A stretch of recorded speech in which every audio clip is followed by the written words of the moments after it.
What is up? It is me. It is I.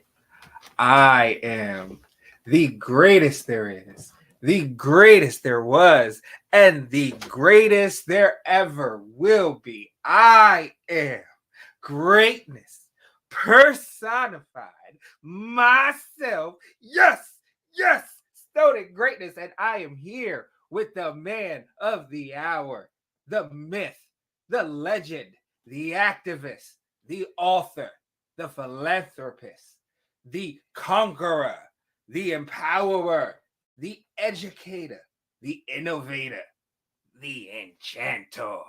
You said that in there. So show some respect and bend the knee because they come from all across the world to see the man who wears the crown that hangs 2 inches from the ground. He is your king. He is my king. He is King Kevyn. Oh, all right. I think you guys are used to this bit already. Thank you guys. Thank you. You guys are used to this bit. All right, yeah. You guys appreciate me. I appreciate y'all. Oh. Thank you so much for tuning into another episode of the Great Wine Show.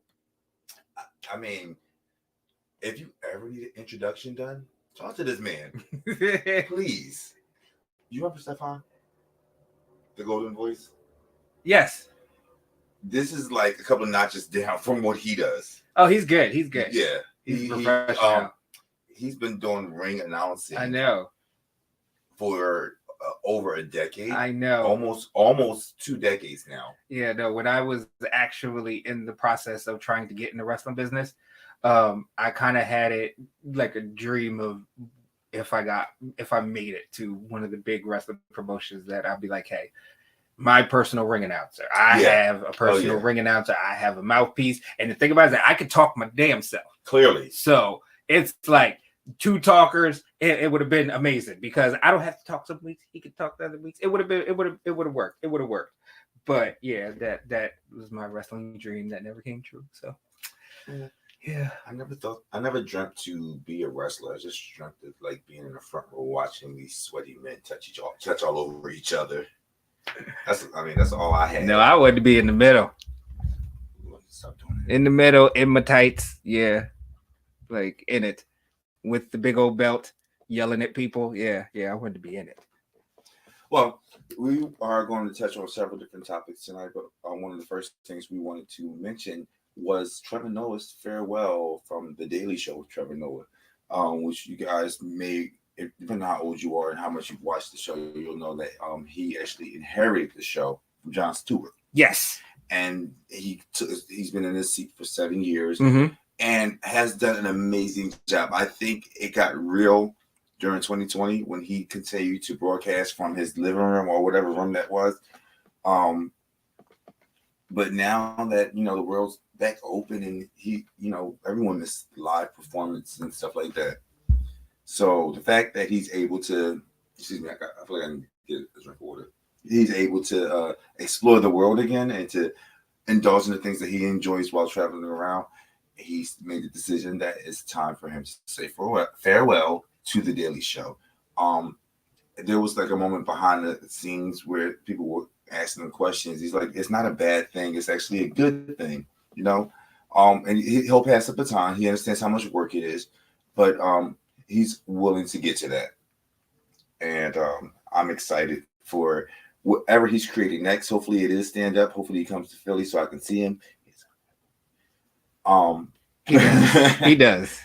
It's very nice. So yeah, so cute too. Actually, in the past I may have caught a couple of episodes of The Daily Show with Jon Stewart, but with Trevor Noah, I've watched intentionally a lot more. Right? Yeah, It's funny. He represents a lot of different cultures and communities. Right. He's just one of those guys that he definitely has that crossover appeal, and I think that's one of the reasons that got him the job in comparison to a lot of people that were considered. They were at the time when Trevor Noah got the job, he beat out people like Amy Poehler. He beat out Amy Schumer. Chris Rock. You know what I mean? Those were people who the Daily were Show with Chris Rock. I right. don't see it. Those were people who they were genuinely, talking with, and then Comedy Central ended up going with, Trevor Noah because they felt like he was the right guy, and they hit that one right out of the park. I mean, I can't, you can't go wrong with a lot of the people that they had outside of, Craig Kilborn, but he was okay. I watched The Daily Show when it first came on back in 1996, when it started out with Craig Kilborn. And then it went to Jon Stewart, who was there from, like 99 through 2015 when Trevor Noah took over. So this particular show has become very much an institution. Yeah. And it honestly was, for a lot of my younger years, one of the places that I did get my news from. I was going to say that. Yeah. Because and they do, and the thing about it is, like, yes, it's satirical, but they do shine a light. It does shine a light on how, like, a lot of trivial topics are just stupid for that we're discussing it. Right. And Trevor Noah, throughout his time, I think put a very relatable spin for a lot of folks on it. Right. It is comedy, but again, it's also the news. And like you said, some of the stuff that we experienced in the news beyond the fear mongering is just stupidity. It's like, why are we talking about this? Right.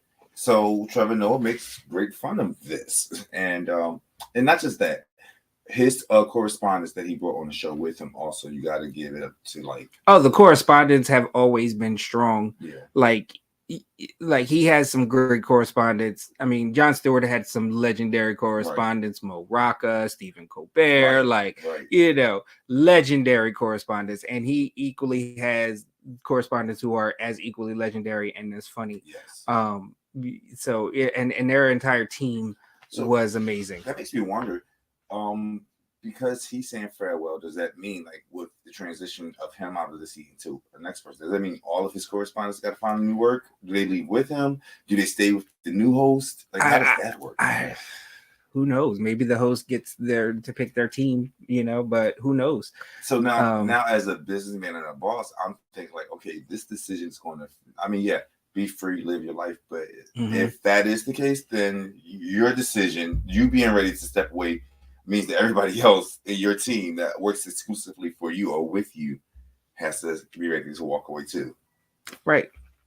So, it sucks, but it's the way of the world in business, unfortunately. Yeah. And, thank you very much, Trevor Noah, for doing an awesome job and doing an awesome public service, because what you did was definitely a public service.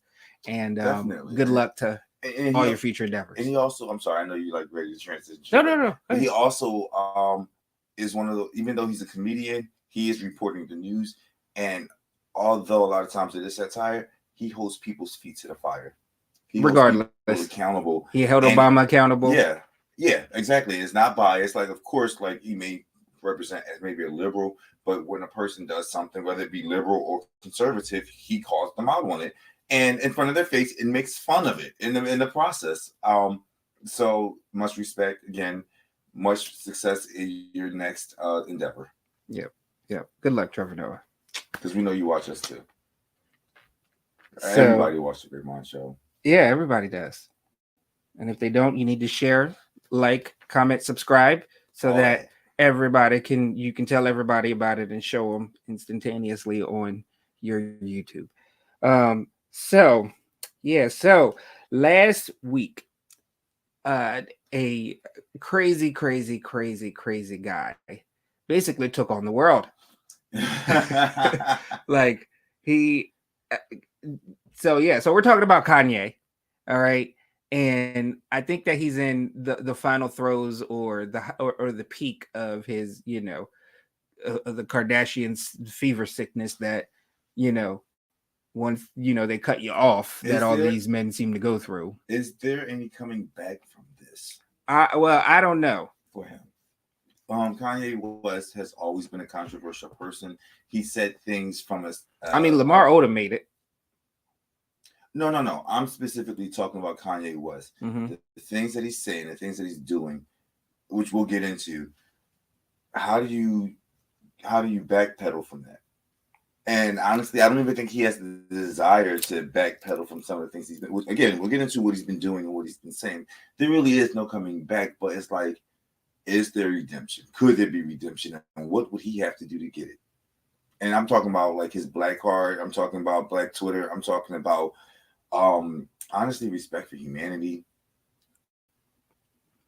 in general. I don't think that there isn't. I don't think that there is a coming back for him. I mean, he let's get into what he said, and then the people will know, All you right. know, how far down the rabbit hole, you know, he went. And maybe So, you guys can, you know, chime in the comment section. Let us know. Please do.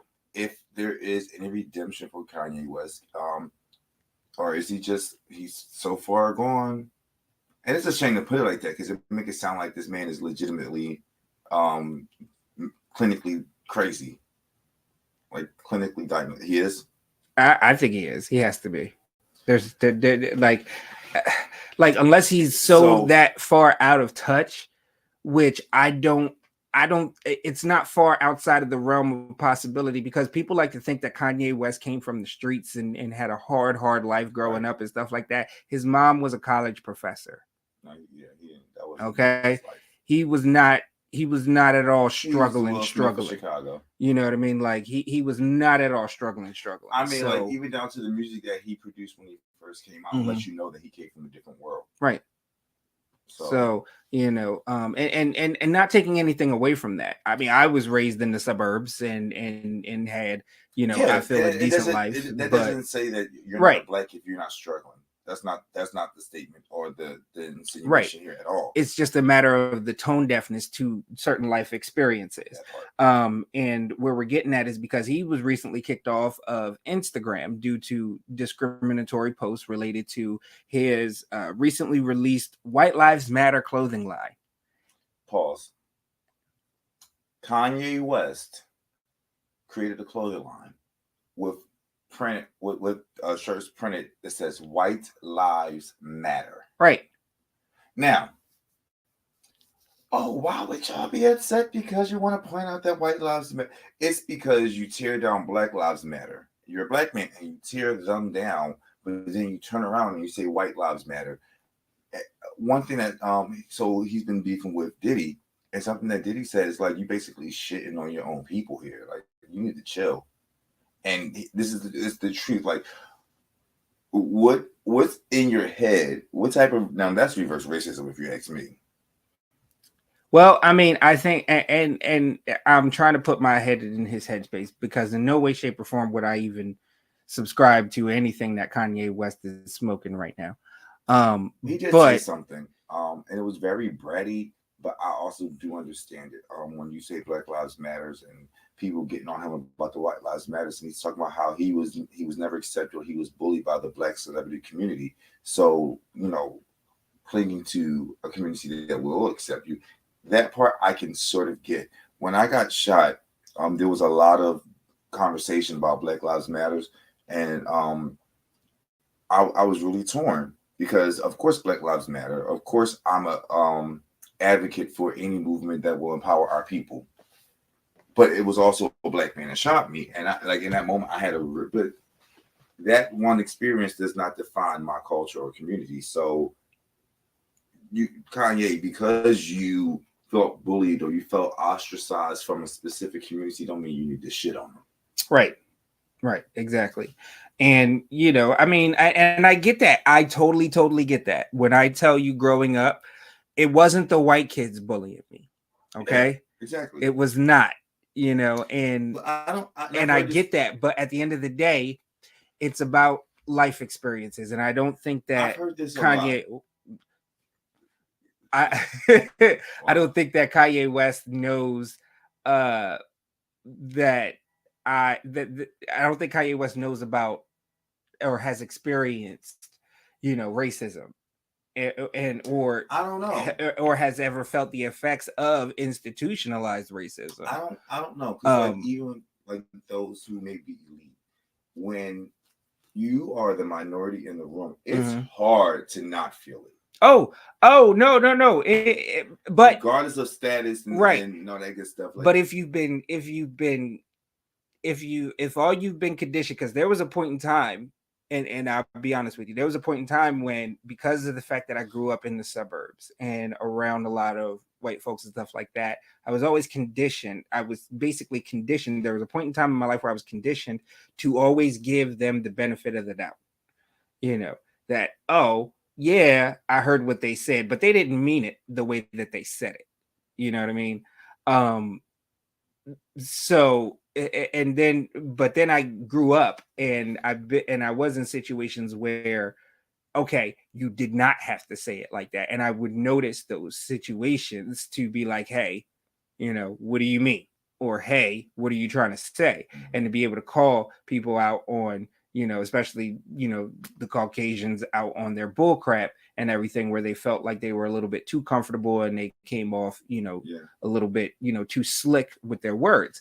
And yes, I've had to put them in their place, because at the end of the day, I understand that you may feel comfortable with me, but we will never be that comfortable to where you can speak to me on certain levels. You know what I mean? It's, and I've had, I like in college, my best friends on campus were white guys that I played football with. At Del Val, a white guy, Jimmy. You know what I mean? My homie. When I tell you that was my homie, he was my homie. Like, and he was from the hood, hood of New Jersey, out there in like upstate New Jersey and stuff like that. But in my head just now, it's like, but he understood the lines. He understood the lines that he could not cross. See, what Kanye is doing is basically like, oh, it's cool, you get a pass, and he's defending the pass. Yeah. Right. When no, you don't get a pass. No. Like it's basically, he's the example that he's doing is that he's basically allowing your white friend to use the N-word. And I've hung around, but no, my best friend, Puerto Rican, me and him be doing that all the time. Would you want to? If you're an ally, if you think that it's wrong, why would you even want to? Right. Exactly. I tried my best to not use that word at all. And the situation, I can't think of but one person that I know who is white that's ever even tried to fix their face to say it. But yeah, like if you really care about your culture or the other person's culture, you won't say and do things to offend them. Ignorance is only excusable the first time. You're right. So, after that, it's not ignorance. And his ignorance has cost him. He's been dropped by Adidas and Gap, of course. Like I said, he was kicked off of Instagram. And it's not just the black folks. No, he got kicked off of Twitter. And it's hard to get kicked off of Twitter nowadays, like, unless you're Donald Trump, like, spewing, like, blatantly racist and wrong stuff. Like, but you're out here, he's out here dropping anti-Semitic tweets, basically, bashing Jews and saying that it's okay for him to bash Jews because he's black and black people were the first Jews. So now your Black Life Matters. When it's convenient for you to disrespect another culture. Got it. Makes perfect sense, Kanye. Yeah. And I mean, a lot of people have come out against him with the anti-Semitic stuff. In particular, the biggest name is Michael Rappaport. He was the one of the guest hosts, one of the longer guest hosts during the final runs of the Wendy Williams show. And, he did a lot of coverage of the whole Kim divorcing him and Kim dating Pete Davidson, who he called Pistol Pete because of his big pistol, apparently is the rumor. But I don't have the receipts to confirm that for you guys right now. So and he would. I was looking, but they were not found. But if I do, OnlyFans. Pete Davidson, call us, make some money. So but yeah, so he got kicked off of Twitter for being anti-Semitic, and Michael Rappaport basically came at him, called him Dusty, because Michael Rappaport is Jewish, and he basically equated him to, like, in roundabout ways, if you boil it down, basically him is like what Kanye was saying about the Jews is like if Michael Rappaport started throwing around the N-word. You know what I mean? And everything, because it's like you can't speak on an experience that you have no idea about. Right. Black people, yes, we've suffered, but we don't know, like, it's a different struggle. It's a different struggle. And it's not to minimize their struggle because they go through what we went through, but we didn't go through what they went through. So, and you have to respect each other's struggle. But at the end of the day, we need to understand that, it's common cause, because we, at the end of the day, Jews are fighting for the right to exist. So same deal as Black folks here in America. We're fighting for the right to exist, and we shouldn't be bashing each other. He even bashed Lizzo, like in an interview on Fox News. Lizzo ain't did nothing to nobody but make music and make you want to dance. Well, he called her, he basically said that, and he's basically justified it because he said that he knows who Lizzo trains with and everything, so that's why he can speak on this. But that every time that Lizzo posts that she lost 10 pounds, it's like and he calls them bots because they're supposed to be fake people and, propped up for, through society, and they, you know what I mean? Because there's a they. Like, I don't get that. But like, he was like, oh, they kind of prop her up for being unhealthy, and it's like we're cheering her on for being unhealthy, and that's not, healthy is the way that she's living. I have an issue. I have a thought on that. So that's one of the things that I myself think a lot about, like a person who may be overweight. So first off, according to the BMI index, I'm overweight because they don't base it off of us. So, but for someone who's like extremely overweight, and we look at them and we talk about body positivity and we celebrate them for that, I can get behind that. I can 100% get behind that. The issue I do have is if it's in a situation where a person's unhealthy, because there are some people who are big and they're healthy as hell, and there's no other way around it. They're just structured and built that type of way. So it's not about you being big, it's about you being healthy. So to shame somebody and say that they're trying to promote people being unhealthy, when this is somebody who's saying, listen, love the skin you're in. I'm big and I'm beautiful and I'm going to do what I do. Right. Yeah, no, I totally agree. Like, and Lizzo responded. She was basically like, in the past with Ari Spears, she didn't even respond to him. Yeah. And she responded. She basically said that, she's just trying to mind her big, black, beautiful business. Yep. And just keep her name out of your mouth. If she ain't come for you, don't come for her. For the longest, and this, I feel bad for Lizzo because she, she's a very talented lady, and people just keep coming at her about her weight. Right. And like, you got people who are pencil thin and we're praising them and lusting after them and giving them all that hype. I want some curves. Some type of curve, some type of something to grab onto. Yes. Like, I need to feel something going in between my fingers. And I can grip it and still hold on to it. Anyway. But yeah, Kanye West apparently is going crazy, y'all. It's the Kardashian fever, Is it? So I'm I really do believe that there is an effect that the Kardashian women have on men. Black, white, or indifferent. They're men eaters, in my opinion. Allegedly. Oh, there she goes.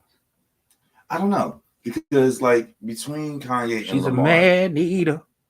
I think about Lamar Odom and I'm thinking about Kanye. And like Lamar on the other side of it, he still seems like he's not all the way there. Like he survived it. I don't know, but check me down in the comments. But I want to say that he is supposed to be talking to a transgender person. Oh, wow. Yeah. I don't know. Check us down in the tweets. I don't know. I don't know. I'm about to fact check you. But yeah.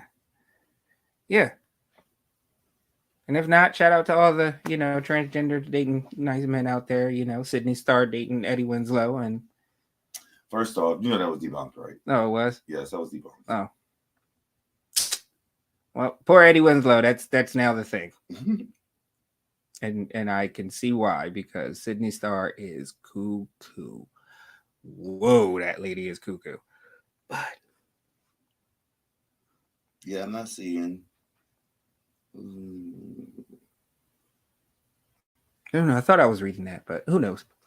Who I'm not knows? seeing anything about her being trans. She does look like Carly Red a lot. Hmm.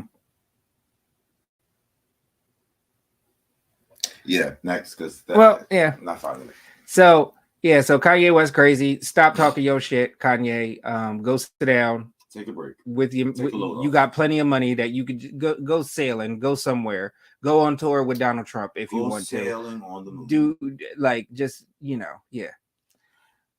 Moving on to some better news. Biden is making marijuana moves. Yeah, buddy. Like, if I could get away with that on these types of platforms. So one of the reasons why I wanted to talk about this conversation is because I think in only one show do you actually see us, right? Not a pre-show, but like you actually see us, and it's not even a full show. It was more or less it was a watch party. It's a watch party. Us watching, another show, and us reacting in live time to the show with you guys. So it wasn't an officially scheduled show. It was just us getting together to do this and to share it with you all. And I've always been so careful to, like, particularly with how I put myself out there to the world. And I don't know why I've always been afraid to do stuff like drink. Well, not drinking, because I'll drink on camera, but smoking on camera, I just never do it. But like the whole world smokes now. Yes, and that's because we've finally caught up to the reality. The science has caught up to the reality, of the fact that this isn't a a gateway drug, you know what I mean, or anything like that. Basically, the moves that Biden has been making, or basically has made, is that he started the process of pardoning all marijuana offenses, all federal marijuana offenses. That's dope. So if you have a federal felony, a federal misdemeanor, federal charge that relates or stems from marijuana, it's going to be pardoned. Oh, yep. A lot of folks are, so many different reasons. A lot of folks are going to get out of jail. That won't be something that's used against you when you're looking for work, right? And that's the benefit of what's going on here. There's several benefits, but that's one of the benefits to that. Right. Something else you mentioned is like we'll be able to do more research about it. Yes, there are so many benefits and properties. Yes, but that's after the because the other thing that he did was he ordered the Attorney General and the Surgeon General to start working on proposals to send to Congress and stuff like that will remove marijuana totally from the illicit drug list and banned substances, and basically put it on the same par as alcohol. Which even in that situation, it's not the same. Right. Like you can get poisoned from alcohol. You're not getting. You can die from alcohol. Yeah, you can die. You're not alcohol can kill you. You can't move for a couple of hours. But you ain't gonna die. There is no recorded death from marijuana. No recorded death from overdosing of marijuana. Okay, overdosing of marijuana. Even better. When you drink, it might like numb pain for a moment, but it comes back. Opposed to cannabis that can actually heal and treat things. Right. So the fact that would even be classified with alcohol is kind of crazy for me. Right. But it's still way better than the way it is now. Right. And basically that and once that happens, if it's removed and everything, a lot of research opens up. A lot of research can open up because it's now a crop that we can look into. More so than an illegal substance. And not just research, but that leads to states being able, and the thing about it is that puts the onus on the states. Okay. If Oklahoma thinks that no one in Oklahoma does weed and wants to ban it, then that's Oklahoma's right as a state. Okay. Mm-hmm. Just like, in Delaware, they privatize the liquor industry. Okay. Whereas here in Pennsylvania, there are state stores. The state of Pennsylvania owns all the liquor, and sells all the liquor in Pennsylvania to restaurants, bars, regular individuals. They control all of the liquor, and that's okay. That works up in here. Pennsylvania has the right to do that, just like Delaware has the right to privatize it and open it up to all types of entrepreneurs and everybody else who want to sell alcohol.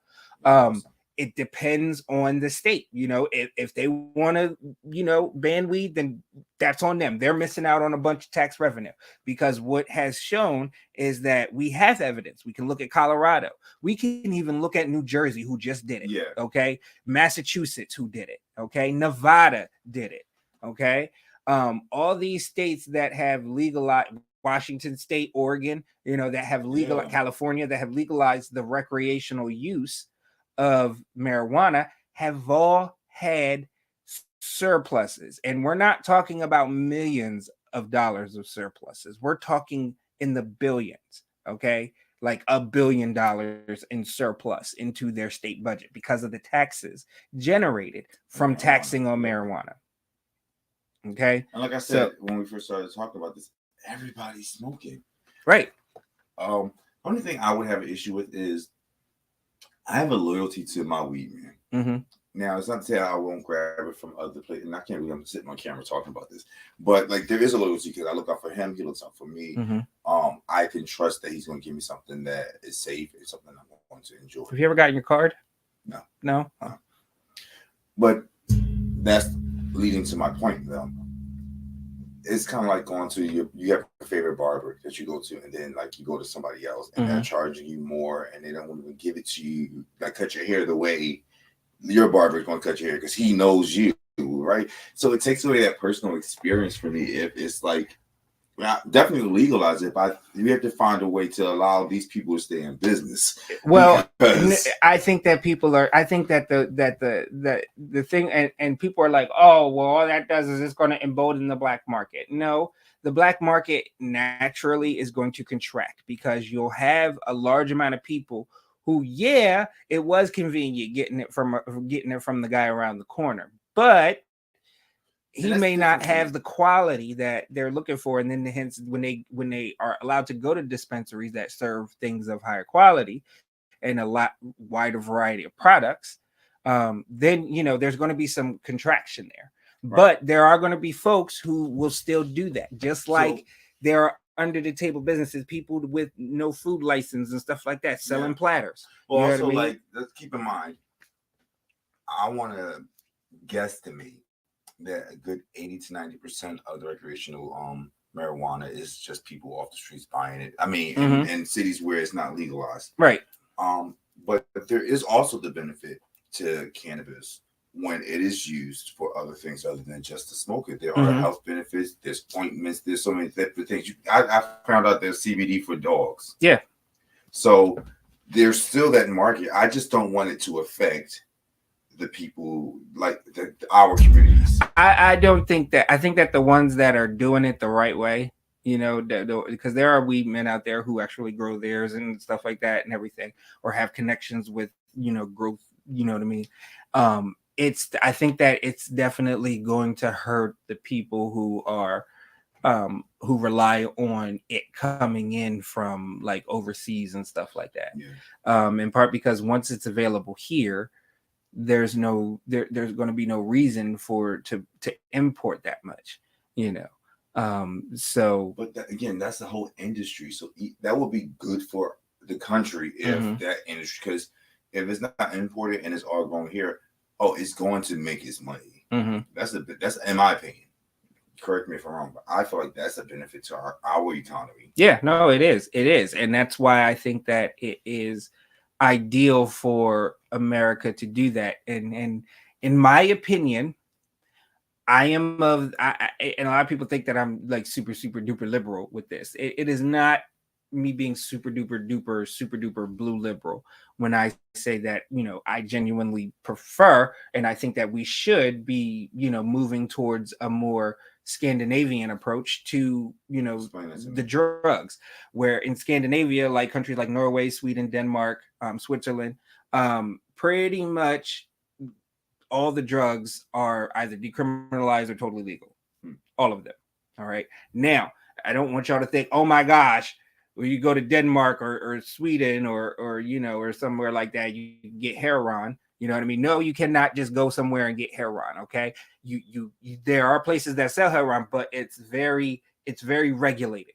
Okay. And you have to go through so many different red tapes and checks and stuff like that. And then there's so much oversight over product as well, to where it's hard to even manufacture and sell those hard drugs that we would consider super duper illegal, like heroin, fentanyl, methamphetamines, and stuff like that.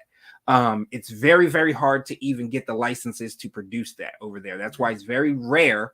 It's not like it's not available over there, but it's very rare to find it. You know what I mean? You got to go to certain places in order to get it. Whereas with marijuana, they have, cafes and stuff like that will sell you edibles and sell you, pre-rolls and sell you, flour and stuff like that right there, because of the fact that it's regulated again. Yeah, I'm getting it. This is crazy. Our phones are going off tonight. Like, but yeah, so a caller. I know. That's a throwback to yeah, I know. Are you radio show and stuff like that where people called in. But yeah, no, and what they do, and the thing about it is that everybody thinks that, oh, if we decriminalize all, drugs and stuff like that, then people are just gonna go wild and do everything and everything. It can, if you are not pairing that with education like they're doing over there. It's the same with like the places in our country that do harm reduction type of services.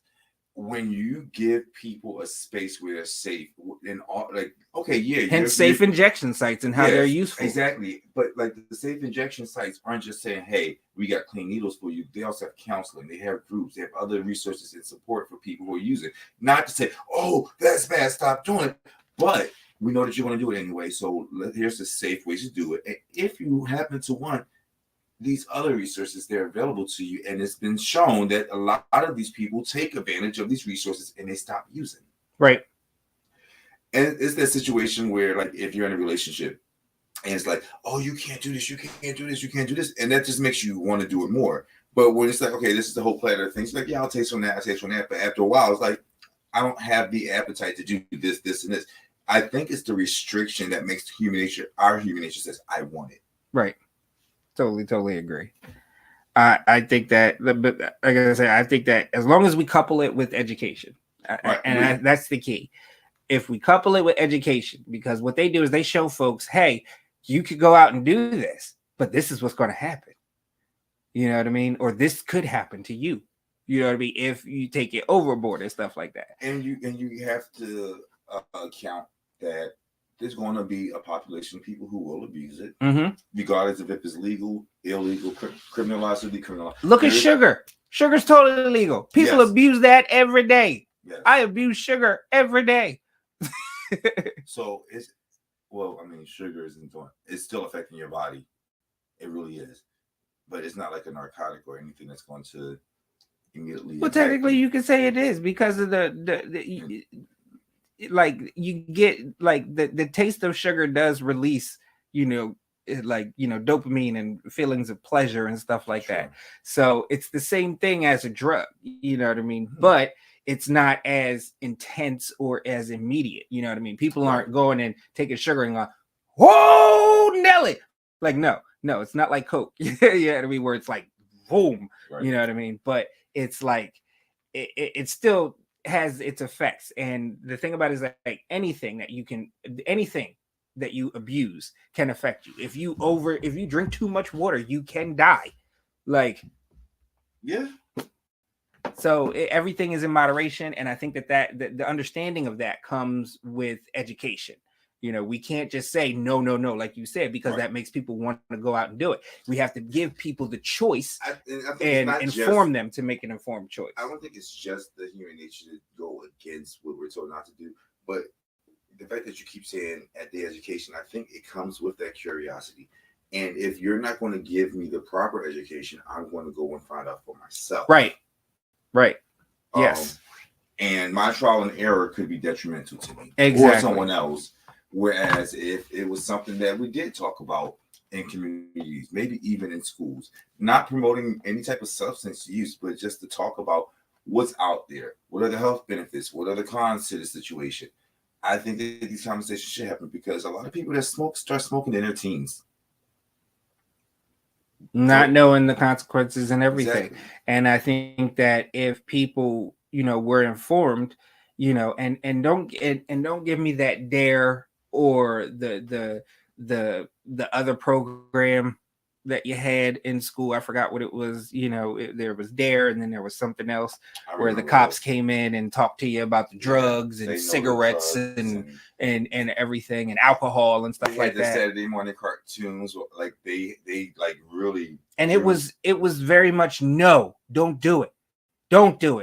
It wasn't ever any, even with alcohol, it was don't drink. Yeah. You know what I mean? Even though everybody, and you see beer commercials and stuff like that, and it's like, right, how about that? So the government is telling me not to do this, but publicly there's commercials for alcohol. And just because you say drink responsibly,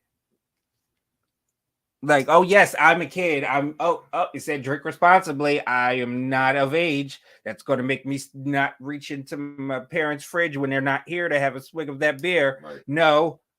All right. We have to actually educate them and present it to them like, hey, when you are out in the world, okay, you will be tempted.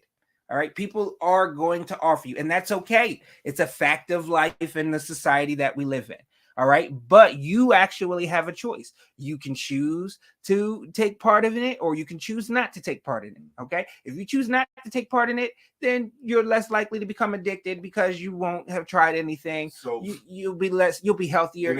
Explain that. And then if you do try it, explain what the results are. So it makes me think about when I was younger, and I would be around a certain group of people, and they would like be smoking weed and drinking and everything. And although I was with this group of people, I would not touch any of it. Like, I was afraid to drink. I was afraid to smoke anything because I was afraid that after that first taste, I would get addicted to it. I met him after he got over the fear of drinking. Yeah. Oh, yeah, you did. Because I was like, oh, it's going to ruin my life if I get addicted to alcohol. I don't think I have an addictive personality, but I learned everything with moderation. I'm not promoting any type of illegal substances at all in this situation, but I'm just saying, like with the alcohol and stuff, like I learned in moderation when we would go do our karaoke's or whatever like that. I remember one birthday, stories like that. I remember one birthday, we were at 12th Air Command and Center City in the neighborhood. This was years ago because, excuse me, that establishment has been called several things since. Yeah. But everybody just kept buying. This happened a couple of times on my birthdays where people just keep buying me drinks and drinks and drinks and drinks. And like, yeah, we should know our limits. But I should know my limits, but I was enjoying myself and I paid for it. And it's like, those are the lessons learned. And everybody's like, oh, I'm never going to drink again the very next weekend at the bar, at the club, drinking again. Totally sidetracked from our topic, but I love story time. But it's just like, I've learned moderation through my mistakes or mishaps. And oh yeah, that's how you learn. Some lessons you can't learn from someone telling you. Right. You have to learn through experience. I've seen other people with hangovers and puking their brains out. But you always think, oh, that's not going to be me. I'm good until it happens. It's like, anyway, we're back. So I had a moment.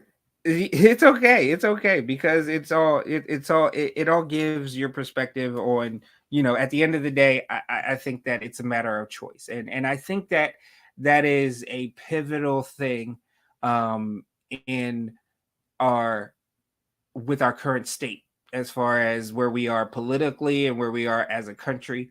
I think that we are at a crossroads of a bunch of choices.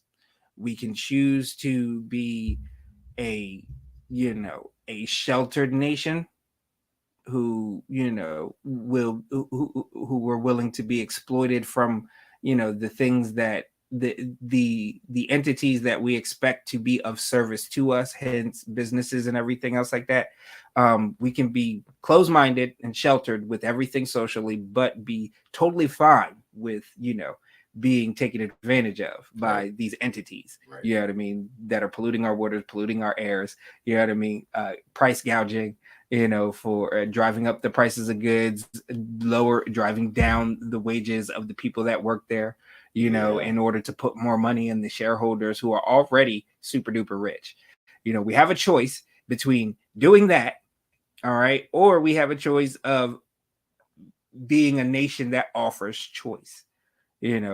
choice to have autonomy over your body, a choice to, pursue your happiness however you see fit, whether that is you getting super duper high off your ass, or you marrying whoever it is that you want to marry.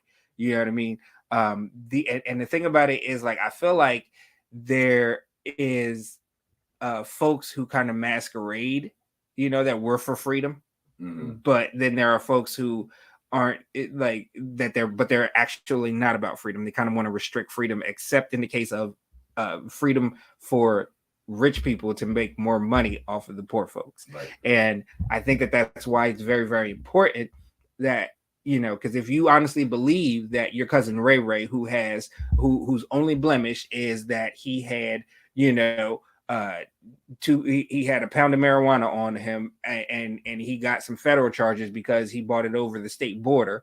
You know what I mean? Because he's trying to make a little money for his kids and saving up for an actual like shoe business and stuff like that. True. Or saving up to make, an album or something like that. Something good, because a lot of cases, a lot of these drug dealers get into it, and start selling for other reasons. I've actually lost a couple of weedmen because they were doing it periodically to help them get on their feet. Right. They had a family to take care of. And once they got on their feet, got the job that they were trying to get, right, all right, I'm good. Yes. And you will have people like that, but you will also, and you'll have people, like I said, everyone that engages in drug dealer is not a part of the cartel and is not out here shooting people. Right. There are people just trying to get by. It's a lot of people who are trying to get by, who are not a part of any type of gang or mafia, not a part of any type of cartel. Everyday people. Right. And there are people who have blemishes on their record who can't get a job. You know what I mean? Even though they're trying to, because of the fact that they decided to do take an unconventional approach to making their ends meet, which honestly in America, you make ends meet any way that you can. And and if you get to a point, it's by any means necessary, so there are people who are suffering with these charges and these, like federal, weights over their neck, and they can't crawl themselves out of debt. They can't crawl themselves to a regular life, and these actions are definitely going to help a lot of people. We're going to get a lot of people, because there are people who can't be teachers, who, actually have degrees. There are people who, who are, there are scientists, who are blocked because they got caught with a little bit of weed. You know what I mean? And all they do is use it recreationally. They weren't even selling it, so this helps out a lot of people, and I just want everyone out there to realize that we have to make the right decisions. There's those low-hanging fruit type of jobs, like working at a fast food restaurant. It's like, oh, you smoke weed, we can't hire you. Or that asks the question, you know what I mean? In the past 7 years, have you had any felonies or misdemeanors? And it's like, yeah, I got caught with, that's really the thing. It's like, I got caught with marijuana, and I'm labeled a felony, or depending on how much it was, I guess. But still, and where you are, and what state you're in, right? So that really sucks. But yeah, it's going to help out a lot of people, though. It's going to lift a lot of people so that they actually have a fair shot, and especially folks who have actually paid their debt. So I kind of want to go to this next topic real quick because we run out of time. Nope. That is the next topic. So we have gone through everything, so we're on our final topic. So I find it very weird when someone who is a bottom shames someone else that's a bottom for bottoming. Maybe they're not even a bottom. How about that? Maybe they're versatile and they just want to enjoy the best of both worlds, but then they get shamed because they bottomed. And the person, again, I don't think a top would shame a bottom. No, absolutely not. I can tell you, no, we would not. So we talk about bottom shaming a lot, but when you really think about it, the people that are bottom shaming are bottoms. Yes, the majority. Like, you don't hear too many top shaming a bottom because, as you said earlier, bottoms make the gay world go around. Yes. Without bottoms, it'd be a hard life to be a gay guy. Like, because you said it defeats the purpose. Yeah. Let me stop. That's not what being gay is about. It's just no, one of the it's not. benefits. It is one of the benefits. Yeah. But like you like you can't. You need them. You need them. Like because I don't have that. I don't have that desire. You know what I mean? That's not a part of me that I want to explore. That I have no intentions of exploring. You know what I mean? Do I want to explore that with other people? Heck yes. You know. So why is it that we're shaming people who want to, who want to pursue their version of pleasure? And we're bringing this up because folks that we follow and show up in our show up in our time. Watch. I do. I watch. I happen to be familiar with some of the people that's on the show. I know a couple of people that's on the show or connected to the show some kind of way. Right. So that's our connection to it. I don't watch it because I don't think it's the best representation of our community. Right. No, it's not. But neither is any of the other shows that are on there of any community, women or you know what I mean. Yeah. But it's our turn right now on that particular show. Right. So, basically, the show that he's talking about is the show on Zeus Network, Bobby, I Love You Per. And that's the real name of the show, Bobby, I Love You Per. I just cover my ears because if I didn't hear it, that means I'm not associated. I have nothing to do with it. So So anyway, that's Bobby Lights's. That's Bobby Lights.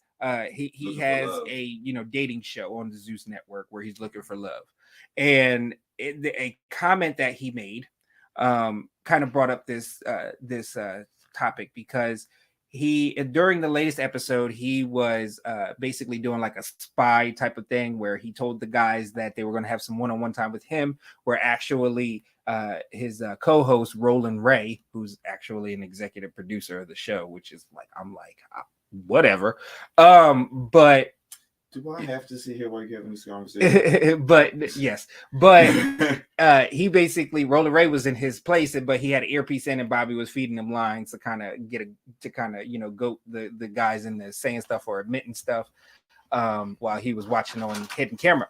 So he basically, one of the contestants is a content creator.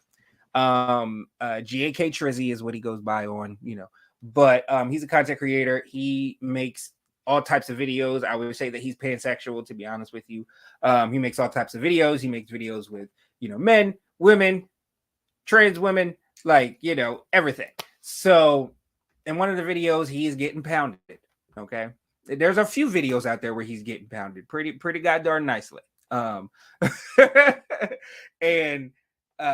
Bobby kind of brought that up, was like, he told Ray over the earpiece, like, ask him about this video, where he's getting, pounded raw, by a boy. Like would it have been a problem? It would have been okay if it was a female with a strap on? No. Like, no. Where's that's not true. And there's a lot of women like that. So right. So there might be some guys that's getting more and more into it because the women like it. But it's like, for you though, you like Bobby Lights, and if you've seen Bobby Lights, he is a bottom. So I'm gonna call it like I see it. Yeah, he's gonna go grab some water. But he's just bottom shaming. And then we also had a live recently with Milan Christopher calling out another content creator for bottoming with other content creators during a shoot. And it is very much, and Milan Christopher, he calls himself a verse, but to me, that screams bottom as well. If not a little bit louder than Bobby Lights. I would say, yeah, Milan screams bottom a little bit louder than Bobby Lights. But it might be because he has some big, he has ass, and Bobby Light does not have ass.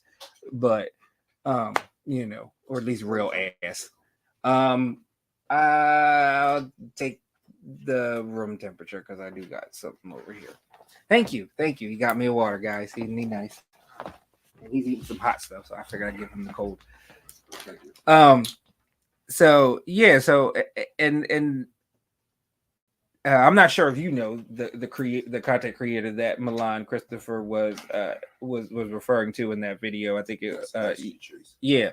And so, I'm like this. What does it matter? Okay. What does it matter? How another person gets their pleasure, especially if it doesn't affect you. And the crazy thing is, Milan during the video saying that he started it off saying that he still wants the peen from the content creator that he's bashing for bottoming. And again, that is hypocrisy to the umpteenth degree. People are willing to accept you in the light that they can see you in. Outside of that, they can't comprehend it, or they don't want to comprehend it. It's uncomfortable. It's unsure. It's not know what's outside of our comfort zones or our boxes, so to speak. And sexually, I think it's oxymoronic. However, I mean, as a gay man, however, people like that. It's like, yeah, I don't want to see it. It repulses me, but the pink is good, so give me that. And that's what you want anyway. I just don't understand why you got to make comment on the other side of it. Right. Like, how does seeing somebody be pleasured in the same way that you want to be pleasured bothers you, because it's that person. Mm-hmm. But if it was a different person, you wouldn't care. Correct. Like, but it's because of the person that you want to penetrate you. It's like, oh, I'm because he got penetrated. That seems stupid. You know what I mean? And this is coming from a person who genuinely does not want to be penetrated and has no desire to.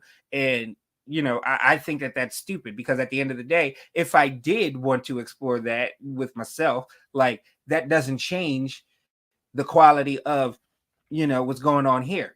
All right, like, doesn't make it any less greatness. Okay, right. So I'm like, I don't understand it. I don't understand it. Do you think that what would you call it? Would you call it toxic male femininity, or would you call it toxic gay masculinity? Because it could fall on really both. Yeah. I just call it stupid.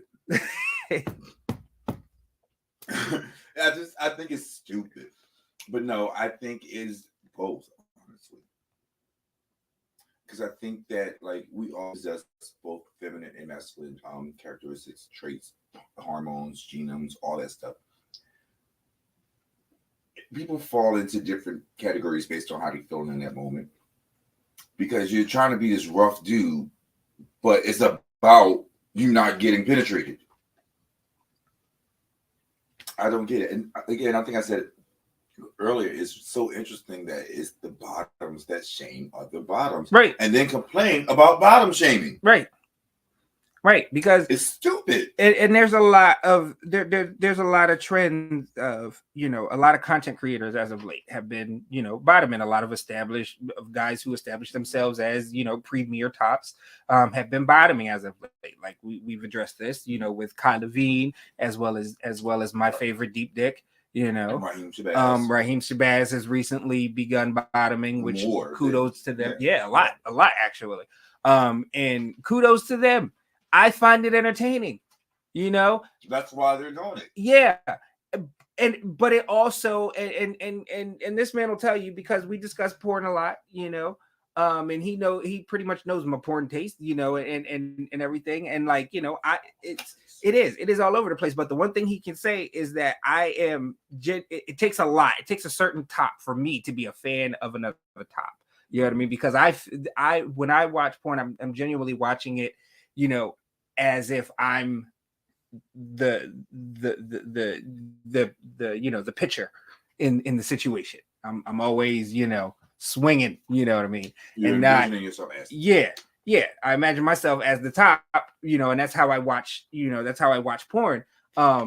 So it takes a lot for a top to entertain me, you know what I mean? And be like, oh, okay, all right, and two of my favorite tops, well, three of them actually, because I enjoy watching Raheem. I enjoy watching Deep Dick, especially. He's my favorite. And then you got Kai, who's entertaining as well. no, watching them bottom does not turn me off from watching them top. I could watch both scenes back to back and be perfectly fine. Get multiple Jones off with myself.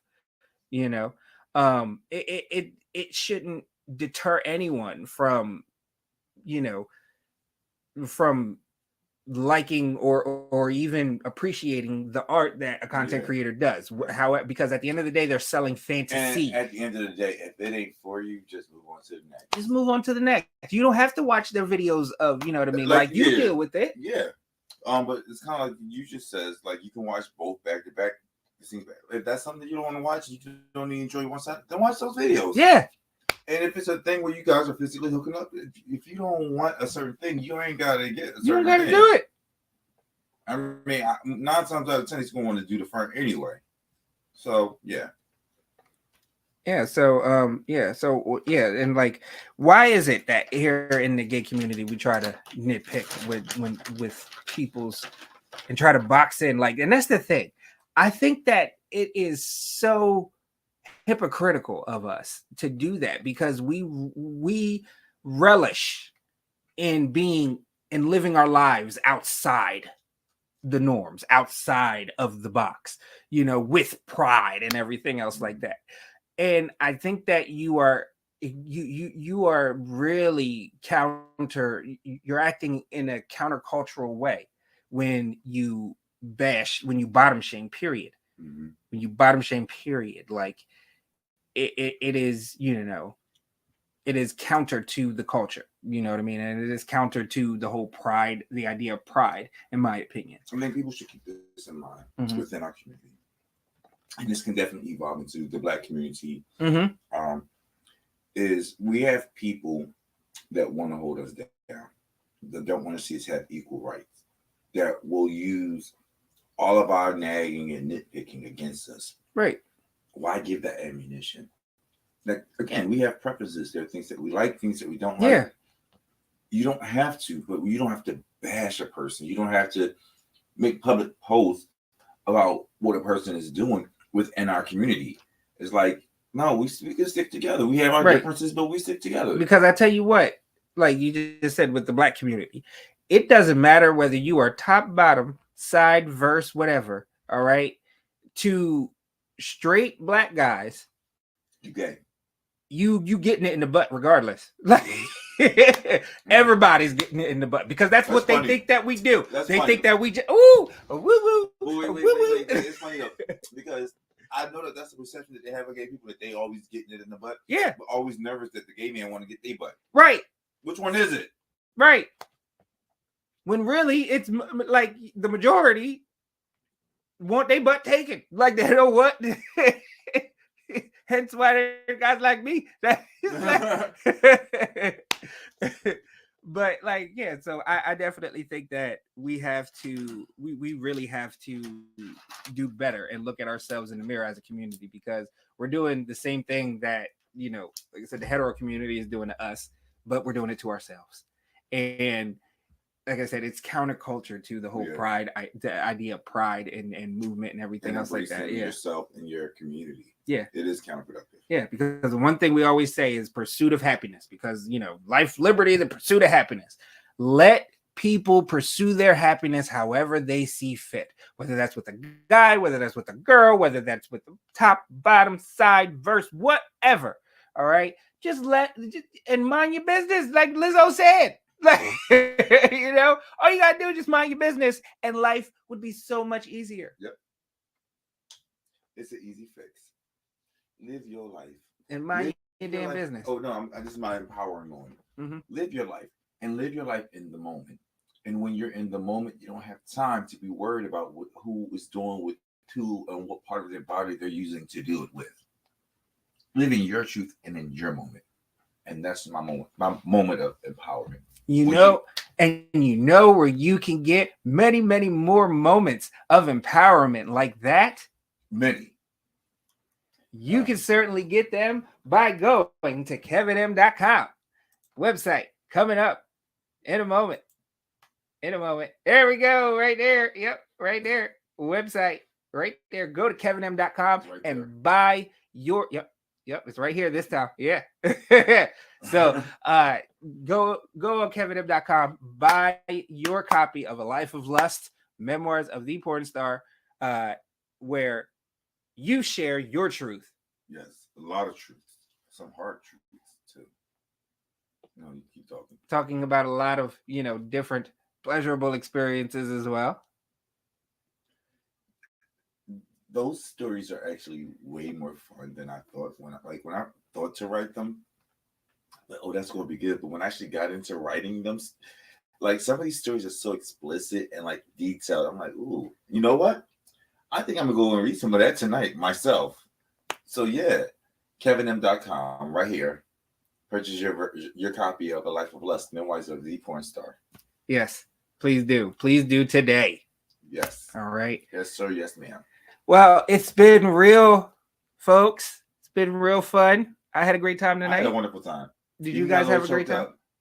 Yeah, you got a little verklempt.